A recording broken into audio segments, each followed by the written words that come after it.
Hello, അസ്സലാമു അലൈക്കും. ഇന്ന് ഞാൻ വളരെ ടേസ്റ്റി ആയിട്ടുള്ള ഒരു ബ്രേക്ക്ഫാസ്റ്റാണ് ഉണ്ടാക്കാൻ പോകുന്നത്.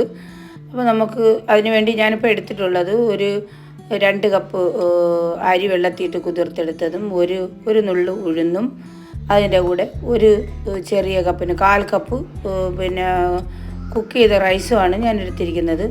നമുക്കിനി ഇതിലേക്ക് 1 കപ്പ് വെള്ളം ഒഴിച്ചിട്ട് നമുക്കിത് അരച്ചെടുക്കാം. റൈസ് ഞാൻ നല്ലതുപോലെ വെള്ളത്തിയിട്ട് കുതിർത്തതിന് ശേഷം വാഷ് ചെയ്ത് ഊറ്റിയെടുത്തതാണ്. ഇനി മിക്സിയിലിട്ടിട്ട് ഞാൻ അരച്ചെടുക്കുകയാണ്.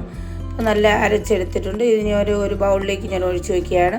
എന്നിട്ട് ഒരു 8 മണിക്കൂർ കഴിഞ്ഞതിന് ശേഷമാണ് ഞാനിതെടുത്ത് ഉണ്ടാക്കാൻ പോകുന്നത്. ഇപ്പോൾ 8 മണിക്കൂർ കഴിഞ്ഞിട്ടുണ്ട്.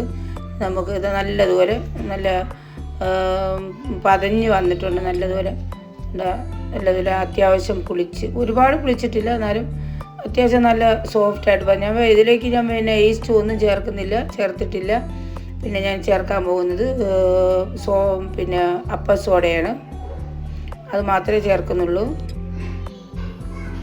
ഇനി നമുക്ക് ഒരു ബൗളിലേക്ക് ആവശ്യത്തിന് കുറച്ചെടുത്തിട്ട് നമുക്കിതുണ്ടാക്കാം. ഇപ്പോൾ ഞാൻ ആവശ്യത്തിന് എടുത്തിട്ടുണ്ട്. അതിലേക്ക് ഇപ്പോൾ ഞാൻ ഒരു 1/4 ടീസ്പൂൺ പിന്നെ സോഡ എടുത്തിട്ടുണ്ട്. ഞാൻ അത് ഇതിലേക്ക് ഇട്ട് കൊടുത്തൊന്ന് മിക്സ് ചെയ്തിട്ട് ഈ മാവിലോട്ട് ചേർക്കാം. അതിനുശേഷം ഇനി ഞാൻ ആവശ്യത്തിന് സോൾട്ട് കൂടി ചേർത്ത് കൊടുക്കും. സോൾട്ട് കൂടി ചേർത്ത് കൊടുത്തതിന് ശേഷം നല്ലതുപോലെ മിക്സ് ചെയ്തതിന് ശേഷം നമുക്ക് ഇഡ്ഡലി ചെമ്പിലോ അല്ലെങ്കിൽ സ്റ്റീമറിലോ വെച്ചിട്ട് നമുക്ക് ഇതേപോലത്തെ ചെറിയ ചെറിയ ബൗളിലെല്ലാം ആക്കിയിട്ട് നമുക്കിതിനെ സ്റ്റീം ചെയ്തെടുക്കാം.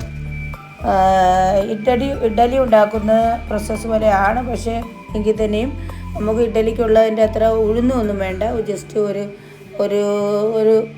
2 ടേബിൾ സ്പൂണോളം ഉഴുന്ന് വിട്ടാൽ മതി. അത്രയ്ക്ക് മാത്രമേ അരി ചേർത്തിട്ടുള്ളൂ. ഇനി നമുക്ക് ഈ ഇഡ്ഡലിക്കുട്ടം അടച്ച് വെച്ചതിന് ശേഷം അതുകൊണ്ട് ഒരു 5 മിനിറ്റ് കഴിഞ്ഞതിന് ശേഷം ഞാൻ തുറന്ന് നോക്കിയപ്പോൾ നല്ലതുപോലെ കുക്കായി വന്നിട്ടുണ്ട്. നല്ലൊരു സ്റ്റീമായിരുന്നു. ഇനി നമുക്ക് വളരെ ചൂടാണ്, ശ്രദ്ധിച്ച് വേണം ഇത് എടുക്കാൻ. നമ്മൾ ഇതേപോലെ ഞാൻ ഒരു സ്പൂൺ വെച്ചിട്ട് ആണ് എടുത്തത്.